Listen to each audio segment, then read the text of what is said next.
Hey guys, welcome back. It is Marie. If you're new here, welcome. If you're coming back, thank you guys for coming back yet again. If you like what you see here, please like and subscribe down below. I feel like that's what people always do.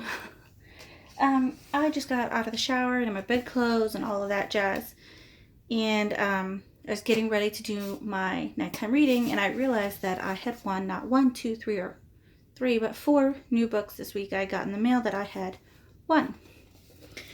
So I thought, because I never really share with you guys all the books that I win or buy or collect or whatever, sometimes I will, but not very often, that I will share some of these new to me authors. The ones that I usually win are from Goodreads, so they're not out on market yet. They are not fully edited or fully corrected, so you just kind of have to overlook maybe a couple of grammatical errors throughout the book. Nothing that's so tedious. It might be maybe a handful. From what I can find, it's nothing so crazy. So I thought we would do a little nighttime reading together. This one is called The Things We Cannot Say by Kelly Rimmer. If you guys know any of these authors, let me know, because I believe they're all new to me authors. Yes, I've not read anything by any of these 4 authors. I will try to read. This is like a long thing on the back of this one, so hopefully it doesn't take me too long and I don't fudge up the words too much.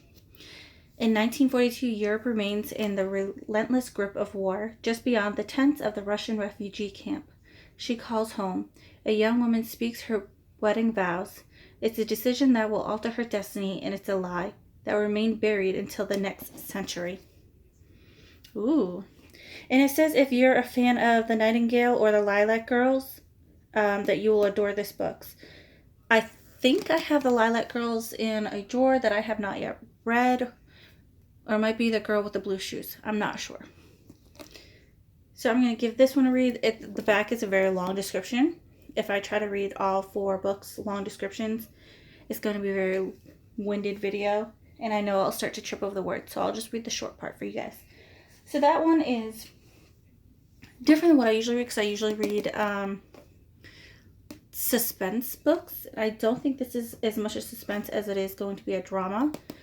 Not that I say I don't read dramas, but I think I will enjoy this. I think it will be poetic and memorable and all of that. Emotional. Hopefully not too emotional. I don't want to cry. Oh, I think I bent this cover a little bit in the packaging, or it came that way. This one is called The Night Olivia Fell. I have seen this one circulating on Facebook and talked about a little bit. And it is by Christina McDonald. I think, yes, I told you who the other one was about. This one says, in the vein of The Daughter and the Reconstructing Amelia comes an emotionally charged domestic suspense novel about a mother unraveling the truth behind her now, about how her daughter became... This is why I'm not reading the long version. I read good in my head, just not out loud. Unraveling the truth behind how her daughter became brain dead and pregnant. She is brain dead in a hospital and becomes pregnant? Or does she become brain dead and pregnant at the same... I don't know. You know what? We're going to read this whole thing because it sounds interesting. It's like... It's a lifetime OMG moment. In the small hours of the morning, Abby Knight is startled awake by the phone call no mother ever wants to get. Her teenage daughter, Olivia, has fallen off a bridge. Not only is Olivia brain dead, she's pregnant and must remain on life support to keep her baby alive. Okay, so it didn't happen while she was in hospital. And then Abby sees the angry bruises circling Olivia's wrist. Uh-oh. This is looking more and more nefarious as it goes. When the police unexpectedly rule Olivia's fall an accident, Abby decides to find out what really happened that night. Heartbroken and grieving, she unravels the threads of her daughter's life.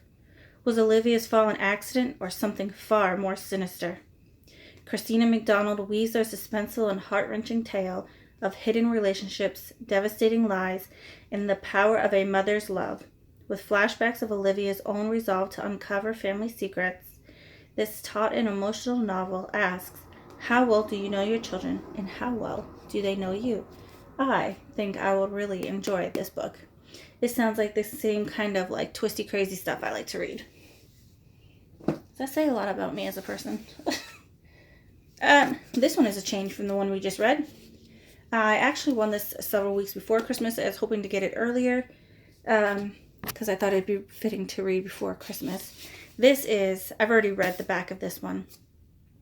This is the tale of how Charles Dickens came to write the book A Christmas Carol. From what I have read just in the little back dissertation here, he was a very prominent author already at the time. Before Christmas Carol, obviously, it's Charles Dickens. And the book before this book, the book had come out before this one, I'm not sure which one it was, I haven't read this yet, was kind of a flop. It didn't do so well in sales, so his publishing company had given him like 30 days to write a Christmas novel. And he had all of his family who was kind of asking for handouts and expecting lavish gifts for Christmas and all of these things. So I think he was a little conflicted. He was walking downtown and saw a mother and a child walking. I'm not sure if the child was crippled or not, but I think it kind of tells of his life and his process in writing the Christmas Carol book. So I think that's going to be interesting. It's a fictional novel. It's not, nonfiction or anything. It's a made-up fictional novel, so I think it's going to be really good. I'm not sure if I should read it like after in sequence of these ones or if I should just wait till next holiday. I don't know. Maybe I'll read it soon just to keep the Christmas spirit alive. This one is from Sarah Bladel. I think that's how you say her name here. And this is called The Drowned Girl. I have seen this one circulating on Facebook as well. It says on the back, Sarah Bladel's great skill is in weaving a heartbreaking social history into an edge-of-your-chair thriller. My kind of book. While at the same time creating a detective who's as emotionally rich and real as a close friend. Oh, that was coined by Oprah. This little review there.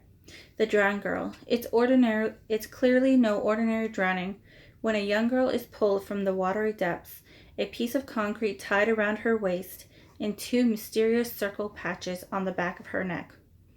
Where would those even come from? Cattle prods? No. They wouldn't be circular like this, I wouldn't think, right? They would be like specks. Oh, man. Now I have to wait to find out. Detective Louis Rick is immediately called out to the Hollebeck Bajord. I'm not sure what that is.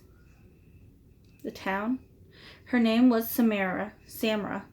And when the police learned that she was a member of Hollebeck's sizable Muslim immigrant community, they immediately assumed it was an honor killing.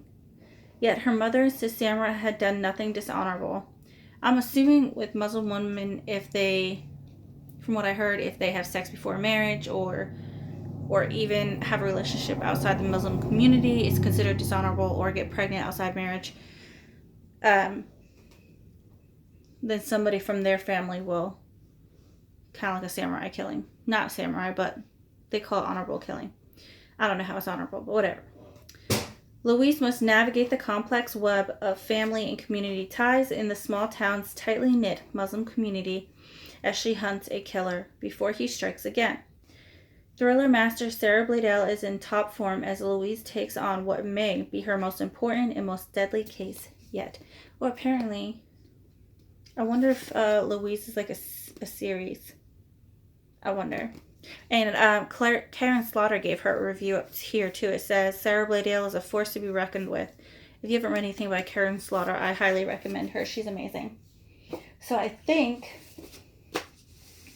out of these 4 books, because I just finished The Sisters that I had picked up at Target the other day, and it is amazing. If you guys haven't read it, it's called The Sisters.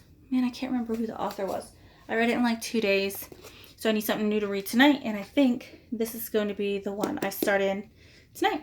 So, if you guys are readers, let me know what you're reading now, what you have coming up on your reading list, what you're most excited to read, what you think of these books that I've showed you.